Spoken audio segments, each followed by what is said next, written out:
দর্শক শুভেচ্ছা, সবাইকে আমন্ত্রণ। চলতে চলতে অনুষ্ঠানে আপনাদের সঙ্গে থাকছে আমি মাহফুজ মিশা। আজকে আমাদের অতিথি গণপ্রজাতন্ত্রী বাংলাদেশ সরকারের নবনিযুক্ত বাণিজ্যমন্ত্রী জনাব টিপু মুনশি এমপি। স্বাগত আপনাকে, কেমন আছেন? ভালো আছি। অনেক অভিনন্দন। আপনি বিশাল একটা দায়িত্ব পেয়েছেন। নির্বাচনে আপনি রাজনীতি করেন দীর্ঘদিন, কিন্তু মন্ত্রণালয়ে পূর্ণমন্ত্রী হিসেবে বাণিজ্য মন্ত্রণালয়ের মতো একটি গুরুত্বপূর্ণ মন্ত্রণালয়ের দায়িত্ব পেলেন। আপনি কি আগে থেকেই জানতেন যে আপনি এরকম বড় একটা দায়িত্ব পেতে যাচ্ছেন? আমি জানতাম না, কেমন করে জানবো? তবে কাজ করছিলাম, আমি তো আছি অনেক দিন ধরে, সম্ভাবনার কথা ছিল, কিন্তু আমি ঠিক এক্স্যাক্টলি তো জানার কোনো সুযোগ ছিল না। কিন্তু আপনার প্রত্যাশা কি এরকম ছিল যে আপনি পূর্ণমন্ত্রী হবেন প্রথমবার? আমার সব বিবেচনাতে আমার মনে যদি মন্ত্রী বানায় মাননীয় প্রধানমন্ত্রী, হয়তো একটা পুরো দায়িত্বই আমাকে দেবেন, এরকমই ধারণা ছিল। তবে এক্স্যাক্টলি করবেন কি না সেটা তো ওনার সিদ্ধান্তের ব্যাপার। অনেকে বলেন যে টিপু মুনশি হচ্ছেন ব্যবসায়ী নেতা। আপনি গার্মেন্টস ব্যবসায়ী, নিজে আপনি দেশের একটি বড় গ্রুপের কর্ণধার, এবং আপনি ব্যবসায়ীদের যে সংগঠন বিজিএমই সেটিরও নেতৃত্ব দিয়েছেন। সো কেউ কেউ বলছেন যে একজন আপনাকে যে মন্ত্রণালয় দেওয়া হয়েছে এবং আপনার যে আগের ব্যবসায়িক অবস্থান, সেই দুটো অনেক সময় কনফ্লিক্ট অফ ইন্টারেস্ট তৈরি করতে পারে। এবং কেউ কেউ যারা এটাও সমালোচনা করার চেষ্টা করে যে আপনি আসলে মূলধারার রাজনীতি না করে বরং ব্যবসায়িক রাজনীতিটা বেশি করেছেন। এইটা আসলে কতটুকু সত্যি? দেখেন, এটা একটা ধারণাটা ঠিক নয়। আমি ব্যবসায়ী নেতা, তাতে কোনো সন্দেহ নাই। কিন্তু মূলত আমি জীবন শুরু করেছি রাজনীতি দিয়েই, ছাত্রকাল থেকেই। আমি 1966-এ কলেজে উঠেই ছাত্রলীগের রাজনীতির সাথে সম্পৃক্ত হই। তার মানে কোনোভাবেই আপনি হঠাৎ করে সরাসরি এসে এমপি বা মন্ত্রী হওয়া লোক টিপু মুনশি না? আমি ব্যবসায়ী না, আমি তো রাজনীতি করাই একেবারেই। সে বলে যে আজও যখন তিতুমির কলেজের সামনে দিয়ে যাই, ওটাও আমার হাতেরই লেখা। সেই সময় কারফিউ ব্রেক করে রাতের বেলা লিখেছিলাম। আরও বেশ কয়েকজন সাথে ছিল তখনকার ছাত্র সংগ্রাম, ওই কলেজের যে জিএস সে ছিল, সাথে আরও কয়েকজন ছিল। তো আমি ছাত্রকাল থেকেই তো রাজনীতি, মুক্তিযুদ্ধ, ছাত্র রাজনীতি, এই তো ভোট। তারপরেও 2001 সালে প্রথম নির্বাচন করতে গেলাম, তখনও পুরোপুরি রাজনীতির সাথে সম্পৃক্ত। এর মাঝখানে যেহেতু আমি পোশাক শিল্পের সাথে জড়িত, আমি 86 সালের দিকে গার্মেন্ট ইন্ডাস্ট্রিতে ঢুকি এবং খুব ছোটো আকারে তখন শুরু করি। তারপরে সেই ট্রেড করতে করতে এই ট্রেডের সাথেও জড়িয়ে যাই, এবং 2001 সালে অ্যাকচুয়ালি আমার সভাপতি হওয়ার কথা ছিল, কিন্তু রাজনৈতিক কারণে ইনভলভ হওয়ার কারণেই সেটা হয়নি। পরবর্তী পর্যায়ে 2005 সালে আমি বিজিএমের সভাপতি হই, নির্বাচিত হন। এবং আমাদের বিজিএমের ট্রেড পলিটিক্সের যে দুটো গ্রুপ ছিল, যারা একটার সভাপতি ছিলেন আমাদের প্রয়াত আনিসুল হক সাহেব, আর একটা গ্রুপের সভাপতি ছিলাম আমি। এবং 2005 সালে আমি বিজিএমের সভাপতি হই। তারপর 2008 সালেও আবার নির্বাচনে যাই। সে সময় মহাজোট থেকে আমাকে মনোনয়ন দেওয়া হয়নি, মহাজোটের সমীকরণের কারণে। কিন্তু লাকিলি আমার নৌকার যে মার্কাটা ছিল, সেই মার্কাটা উইথড্র করা হয়নি, যার ফলে আমি মহাজোটের নৌকা নিয়ে নির্বাচন করে আমি জিতে আসি 2008 সালে। সেই থেকে রাজনীতির সাথে সম্পৃক্ত, আর ব্যবসা যেহেতু এবং থাকবেনও নিশ্চয়ই। আপনি যে মন্ত্রণালয়ের দায়িত্ব নিলেন, সেই মন্ত্রণালয়ে আমরা আপনার ইমিডিয়েট পাস্ট মন্ত্রী যিনি ছিলেন, আপনার সহযোদ্ধা, তিনি 71-এর বীর মুক্তিযোদ্ধা, আওয়ামী লীগের দুঃসময়ের কাণ্ডারি এবং অনেক সিনিয়র নেতা, তারও আগে যারা ছিলেন, আমরা জানি এটি খুবই গুরুত্বপূর্ণ একটা মন্ত্রণালয় এবং সবসময় রাজনৈতিকভাবে ভীষণ প্রভাবশালী লোকজনদেরকে সেই মন্ত্রণালয়ে দেওয়া হয়। সেটি আপনার জন্য একটি চ্যালেঞ্জ কিনা, তোফায়েল আহমেদ যে মন্ত্রণালয়ের মন্ত্রী ছিলেন সেই মন্ত্রণালয়ে চালানো? কারণ Tofail Ahmed himself is a brand politics, in Awami politics specially. শুধু আওয়ামী লীগের পলিটিক্সের সাথে ব্র্যান্ড বললে বোধহয় কম বলা হবে। উনি তো ছাত্র আন্দোলনের সেই সময় পুরোধা নেতৃত্ব দিয়েছেন, বঙ্গবন্ধুর সাথে থেকে ছাত্র আন্দোলন, সেই সময় 69-70-এর সেই গণ আন্দোলন। আমি তখন তার একজন ছাত্র কর্মী হিসাবে তার সহযোগ পেয়েছি। উনি অবশ্যই একজন ব্র্যান্ড, সে কথা বলার কোনো অপেক্ষা রাখে না, অনেক অভিজ্ঞতা সম্পন্ন মানুষ। উনি অত্যন্ত সফলতার সাথেই কিন্তু মন্ত্রণালয় চালিয়েছেন। তোফায়েল আহমেদ সাহেব যে কাজ করে গেছেন, অথবা যে কাজ প্রক্রিয়াধীন রয়েছে, সেই পথ ধরেই আমরা আগাবো। পাশাপাশি আমাদের মাননীয় প্রধানমন্ত্রী আমাদের একটা স্বপ্ন দেখিয়েছেন, আমরা কি করতে চাই দেশটাকে, সেটাও মাথায় রাখবো। আমাদের ম্যানিফেস্টো হয়েছে, সেই ম্যানিফেস্টোটাও আমরা মাথায় আছে। সব মিলিয়ে আমরা কাজ করতে চাই। আমি আশা করি সর্বতোভাবে সবার সহযোগিতা পাবো। বিশেষ করে আমাদের যিনি আমাদের মন্ত্রী ছিলেন তোফায়েল সাহেব, ওনারও সাথে পাবো। আমি ওনার সাথে কথা বলেছি, উনি বিশেষভাবে আমাকে আশীর্বাদও করেছেন, উনি বিশ্বাসও করেন যে আমি পারবো, সে ভরসা। তার মানে আপনি একদম গতানুগতিক সেকেলে মানুষ না, আপনি যেহেতু বেসরকারি খাতে বড় বিনিয়োগ করেছেন, ব্যবসা বাণিজ্য বোঝেন, রাজনীতিটা বোঝেন, সেক্ষেত্রে নিশ্চয়ই আপনি এরই ভিতরে মন্ত্রণালয়ের কর্মকর্তা কর্মচারীর মধ্যে সঙ্গে কথা বলে আপনার অগ্রাধিকারগুলো ঠিক করার কাজটি করছেন। আপনি কি মনে করেন যে আপনার সরকারের জন্য বা বিশেষ করে বাণিজ্য মন্ত্রণালয়ের জন্য সবচেয়ে বড় চ্যালেঞ্জ কোনটি? কারণ সরকার একটি সুনির্দিষ্ট লক্ষ্য নির্ধারণ করেছে যে আমরা কোন সময়ের ভিতরে অর্থনৈতিকভাবে কোন জায়গায় যেতে চাই, এবং সম্ভবত আওয়ামী লীগ এই দফায় ক্ষমতায় আসার পেছনে সেই অর্থনৈতিক উন্নয়নটাই সবচেয়ে বড় নিয়ামক হিসেবে কাজ করেছে। সেই জায়গায় বাণিজ্য মন্ত্রী হিসেবে টিপু মুনশির অগ্রাধিকার কী সেটি শুনবো, তার আগে ছোট্ট একটা বিরতি নিতে চাই। দর্শক, আমরা কথা বলছি নবনিযুক্ত বাণিজ্য মন্ত্রী জনাব টিপু মুনশির সঙ্গে, আমাদের সঙ্গে থাকবেন নিশ্চয়ই।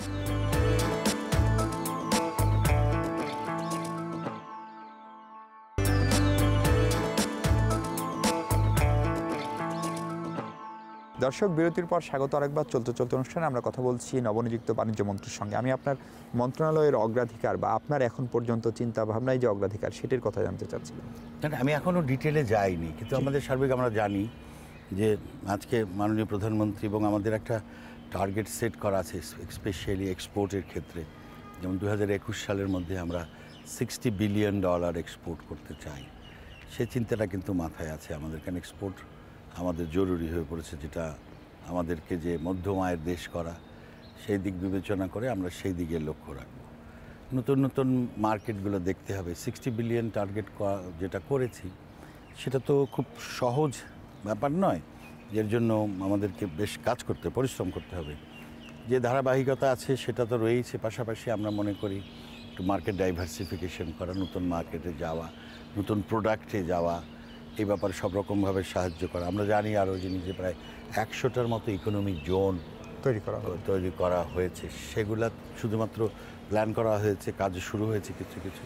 সেটাকে যত শীঘ্রই সম্ভব সেটাকে বাস্তবায়িত করে সেটাকে কাজ শুরু করে দেওয়া। পোশাক খাত আসলে কেমন আছে? বিশেষ করে রানা প্লাজার পরে একটা বড় ধাক্কা এই খাতে লেগেছিল, সেখান থেকে অনেকটা কাটিয়ে ওঠার জন্য নানা রকম প্রচেষ্টা ছিল। এখন কেমন আছে, আপনার মূল্যায়ন কি? আপনি পোশাক খাতে আমরা এগোচ্ছি, কোনো সন্দেহ নাই। রানা প্লাজার পরে বড় ধরনের ধাক্কা খেয়েছি, তাতেও কোনো সন্দেহ নাই। আমাদেরকে আবার অনেক জায়গা থেকে নতুন করে শুরু করতে হয়েছে। আপনারা জানেন কমপ্লায়েন্স নিয়ে বড় ধরনের একটা আপত্তি শুরু হয়েছে। অ্যাকর্ড অ্যালায়েন্সের মতো অর্গানাইজেশন ডেভেলপ করেছে, যারা আমাদের ফ্যাক্টরিগুলোকে তারা তৈরি করেছে যেন আমরা আন্তর্জাতিকভাবে কমপ্লায়েন্ট হই। তো সেসব করতে গিয়ে আমাদের অনেক কষ্ট হয়েছে, কিন্তু সুদূর প্রসারী একটা প্রভাবও আছে যে একটা ভালো ফ্যাক্টরি সব রকমভাবে সেফ, সিকিউর, কমপ্লায়েন্ট, সেটা আন্তর্জাতিক বাজারে যেটা গুডউইলও আছে। যদিও প্রাথমিকভাবে আমাদের এইসব প্রতিষ্ঠানের উপর অর্থনৈতিক চাপটা অনেক পড়েছে, সেই চাপটা আমরা কাটিয়ে উঠতে পেরেছি। আমরা এখন ব্যবসা আমাদের, আপনারা লক্ষ্য করে থাকবেন যে এক্সপোর্টের quantity numbers increasing.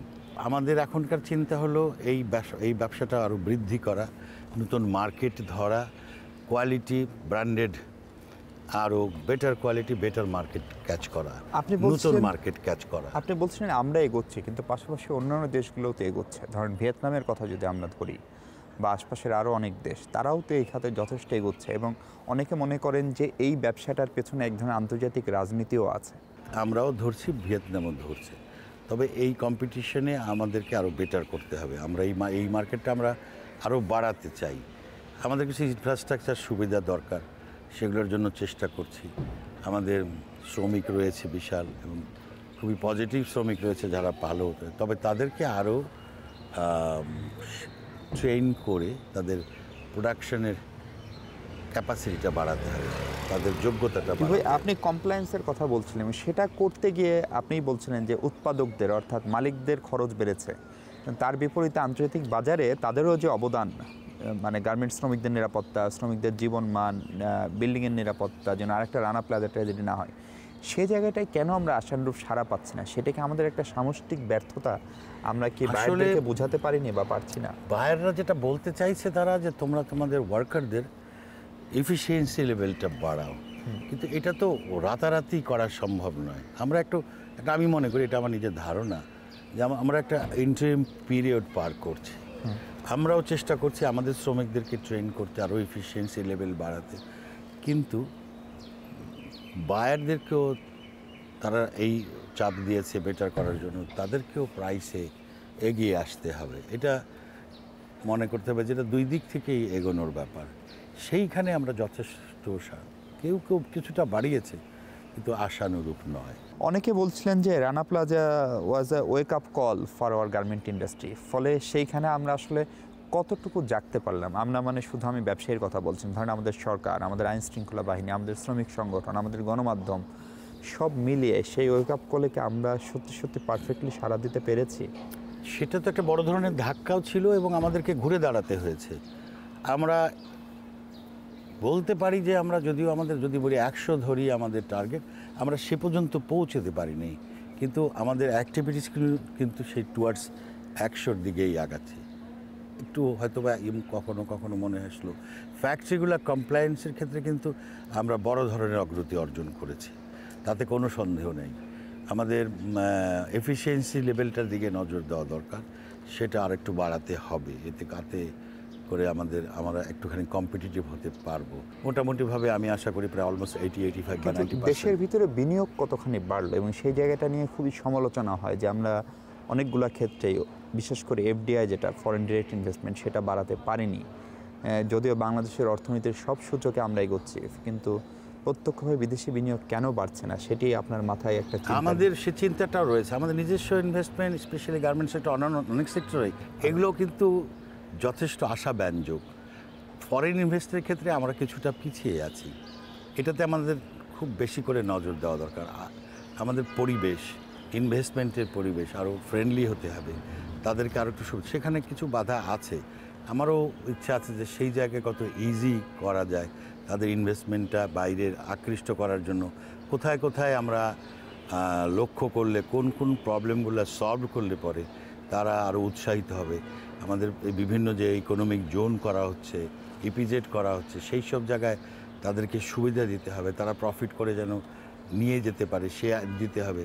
Profit business invest করতে এসে তারা যেন ভোগান্তির শিকার না হয়। আগামী একটা বছরের মধ্যে সার্বিক চেহারাটা একটা বড় ধরনের ধাক্কা দিয়ে এগিয়ে যাবে। আমাদের সস্তা শ্রমিক সম্ভবত আমাদের গার্মেন্টসের সবচেয়ে বড় উৎসাহব্যঞ্জক জায়গা ছিল, কিন্তু মালিক শ্রমিক সেই সম্পর্কটা বিভিন্ন কারণে প্রশ্নবিদ্ধ হয়। ফলে আপনি যখন নতুন সরকারের দায়িত্ব নিলেন, সেই দায়িত্ব নিয়েও আপনাকে প্রথমেই সেরকম একটি পরিস্থিতির মুখোমুখি হতে হয়েছে, সেটি নিশ্চয়ই আপনার জন্য খুব সুখকর না।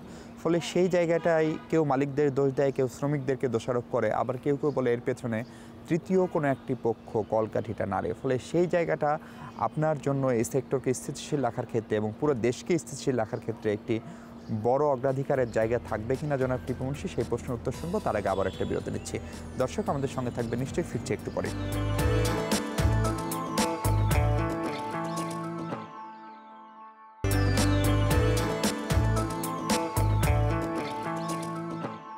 সরকারের নতুন বাণিজ্যমন্ত্রী জনাব টিপু মুন্সির সঙ্গে কথা বলছি আমরা চলতে আমি বলছিলাম মালিক শ্রমিক সম্পর্ক, সেই জায়গাটা প্রায় সময়ই প্রশ্নবিদ্ধ হয়, শ্রমিকদেরকে রাস্তায় নামতে হয়, শ্রমিকদের উপর নানা রকম নির্যাতন চলে, ফলে সেটি নিয়ে একটা দোষারোপ দেখি, কিন্তু এটির পেছনে আসলে মূল কারণ কি এবং কিভাবে এটি দূর করবেন, এটি আপনার একটা মাথা ব্যথার বিষয় কিনা বাণিজ্যমন্ত্রী হিসেবে? আমাদের হয়েছে কি, 5 বছর পরে এই ডিসেম্বর মাসে এসে স্যালারিটা একটা নতুন স্যালারি হয়েছে, ফিক্সেশন হয়েছে, আর এই বেতনটাই পেয়েছে তারা জানুয়ারি মাসে প্রথমে এসে। আর কাকতালীয়ভাবে এই সময়টাই আমাদের নির্বাচন, মন্ত্রী পরিষদ গঠন সব কিছু হয়েছে।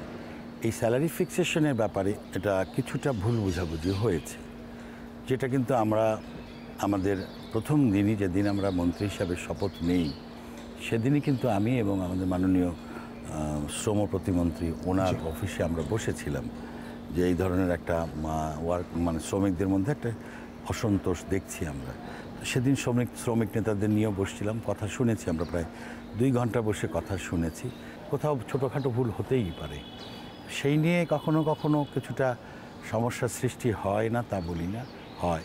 তবে আমরা কিন্তু তারপরেও একসাথে কাজ করে চলেছি এবং আমারও স্থির বিশ্বাস যে আমাদের এই আলোচনা হয়তো আজকে আর কালকের মধ্যেই আলোচনা করে একটা সবার জন্য গ্রহণযোগ্য একটা সমাধান আমরা করতে পারবো। পেয়ে যাব। অনেকে বলেন যে আমাদের মন্ত্রী যারা হন এবার ক্যাবিনেটে একটা বড় ধরনের রিশাফল হয়েছে। প্রধানমন্ত্রী বলেছেন এটি ব্যর্থতা না, কিন্তু নিশ্চয়ই তিনি যাদেরকে বাদ দিয়েছেন তাদের উপরে শতভাগ সন্তুষ্টও ছিলেন না।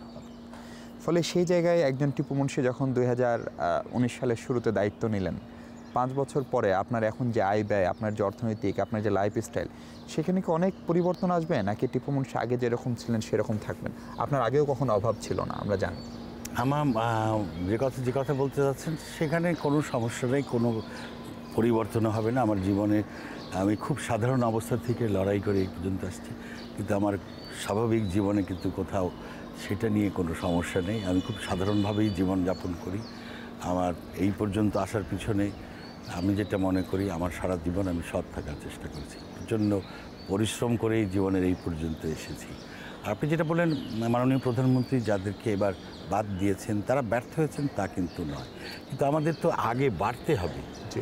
আমাদের এক সময় তো আমরা যদি এখনই ব্লেন্ডিং না করি, আজকে অভিজ্ঞতার যারা আছেন তারা তো রয়েছেন, নতুন মানুষকে তো অভিজ্ঞ করতে হবে, না হলে সামনের দিকে যাবে কেমন করে। তো আমি মনে করি প্রধানমন্ত্রী যথার্থ চিন্তা করেই বলেছেন যে কারোর ব্যর্থতার জন্য নয়, আমাদের এগিয়ে যাওয়ার জন্য এই ধরনের একটা পরিবর্তন দরকার ছিল, তাই তিনি করেছেন। আপনি নিশ্চয়ই আমার সঙ্গে একমত হবেন যে আমাদের আগের মন্ত্রিসভায় বা এই মন্ত্রিসভায় অনেকের দারুণ ইমেজ, ক্লিন ইমেজ, তাদের সততা, তাদের দক্ষতা, কোনো কিছু নিয়ে প্রশ্ন নেই, কিন্তু তারপরেও তাদের কারো কারো পরিবার, আত্মীয় স্বজন তাদের জ্ঞানত অথবা অজানাভাবে তাদের নাম ভাঙিয়ে নানা রকমের অপকর্ম করে, যেটি আওয়ামী লীগ বলি, আপনার দল কিংবা সরকার কারোর জন্যই ভালো হয় না। ফলে আপনার পরিবার বা আপনার বন্ধুবান্ধব, আপনার কাছের লোকজন, সেগুলো লাগাম টেনে ধরার প্রচেষ্টা আপনার শুরু থেকেই থাকবে কিনা? আমার কথাটা, আমার আত্মীয় স্বজন কেউ এর সাথে জড়িত না, কেউ রাজনীতির সাথেও জড়িত নয়। আমার নিজস্ব আত্মীয় স্বজন, আমি যে অবস্থাতে ছিলাম সেখানে রাজনৈতিকভাবে ক্ষমতা বা শুধুমাত্র একজন পার্লামেন্ট মেম্বার হিসেবে, তারপরে যে কথাটা বলেছেন সেটার দিকে কিন্তু খুব সতর্ক দৃষ্টি রাখা দরকার।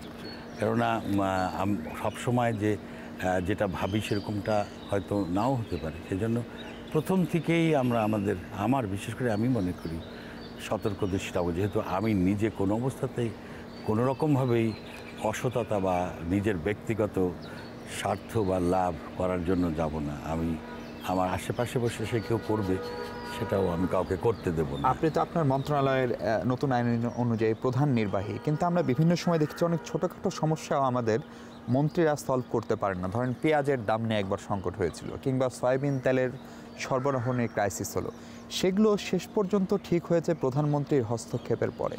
ফলে অনেকেই আওয়ামী লীগের শুভাকাঙ্ক্ষীরা বলেন যে প্রধানমন্ত্রী যে গতিতে কাজ করেন বা ওনার যে কাজের গতি, তিনি সেরকম যোগ্য টিমমেট অনেক সময়ই পাননি। ফলে একজন টিপু মুনশি, আপনি যেহেতু কর্পোরেট মানুষ, আপনি নিজের ব্যবসা প্রতিষ্ঠান দীর্ঘদিন দেখেছেন, গ্লোবালি আপনার সঙ্গে অনেকের জানাশোনা, সেই সিস্টেমগুলোর সঙ্গে আপনার জানাশোনা আছে, ফলে আপনি আপনার মন্ত্রণালয়ের কাজকর্ম নিজে পরিপূর্ণভাবে করতে পারবেন, নাকি আগের মতোই?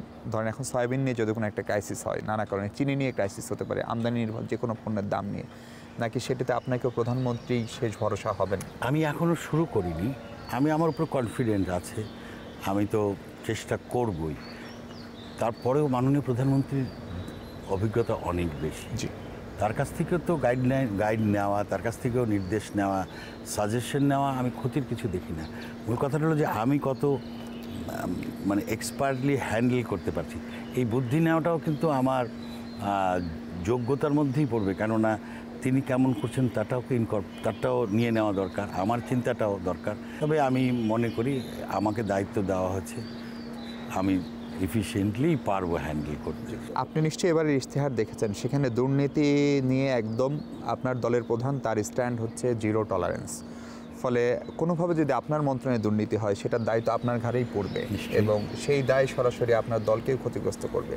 ফলে এই যে জিরো টলারেন্স, সেটা কি কেবল নির্বাচনী ইশতেহারের একটি হয়ে থাকবে, নাকি সেটিকে আপনি অন্তত আপনার মন্ত্রণালয়ে প্রয়োগের চেষ্টা করবেন? আমি আশা করি এবং আমার সর্বোচ্চ চেষ্টা থাকবে দুর্নীতিমুক্ত এবং প্রোগ্রেসিভ, যারা আগে বাড়তে চান। আমি দুর্নীতিমুক্ত হলো কিন্তু কেউ নড়ছেন না, তাহলে তো হলো না। একই সাথে আমাদেরকে সামনের দিকে চলার দৃষ্টিভঙ্গিটাও পজিটিভ হতে হবে।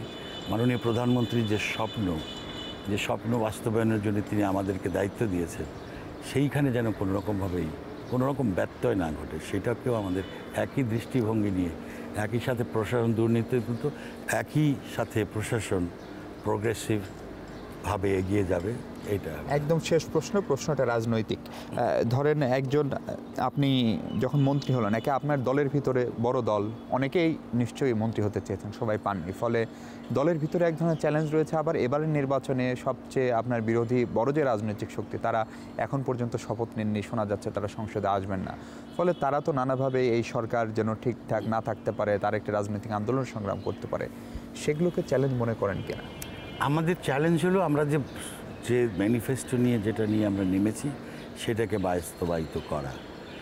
তাদের যারা পারেনি তাদেরও দায়িত্ব, তারা বিরোধী দল হিসাবে আমাদেরকে গঠনমূলক সমালোচনা করবে, আমরা নিশ্চয়ই তাদের কথা শুনব, কিন্তু তারা আমাদের সাহায্য করবে না বা তারা আসবে না সেটা তাদের ব্যাপার। আমরা আমাদের মতো করে এগিয়ে যাব এবং সেরকম জনসমর্থন, আমাদের দৃষ্টিভঙ্গি, আমাদের চেতনা, এই দেশটা আমাদের মুক্তিযুদ্ধের চেতনায় দেশটাকে একটা মধ্য আয়ের দেশ করার যে লড়াই, সে লড়াইয়ে আমরা জিতবই।